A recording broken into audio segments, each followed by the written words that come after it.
Fish fry তো আমরা যে কেউই করতে পারি, কিন্তু এই ফিশ ফ্রাইটা তখনই অনেক বেশি টেস্টি লাগে যখন এর সাথে একটি খুব সুন্দর একটি সস থাকে। আজকে এমনই একটি খুবই মজাদার একটি সসের রেসিপি আপনাদেরকে দেখাবো। এর জন্য আমাদের লাগবে কিছু একদম ফ্রেশ ধনেপাতা, কয়েক কোয়া রসুন, কাঁচামরিচ, হাফ চামচের মতো সরিষা।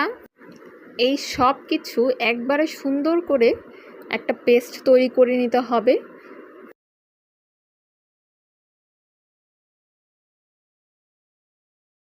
এরপরে এর সাথে যাবে লেবুর রস। এখানে আমি একটা লেবুর অর্ধেকটা রস নিয়েছি। এরপরে অল্প লবণ, স্বাদ মতো চিনি দিয়ে আপনার টেস্ট অনুযায়ী এটা ব্যালেন্স করে নেবেন। ব্যাস তৈরি হয়ে গেল সস। অত্যন্ত মজার, আপনি একবার হলেও এটা ট্রাই করে দেখবেন। যে কোনো ফিশ ফ্রাইয়ের সাথে অসাধারণ লাগে।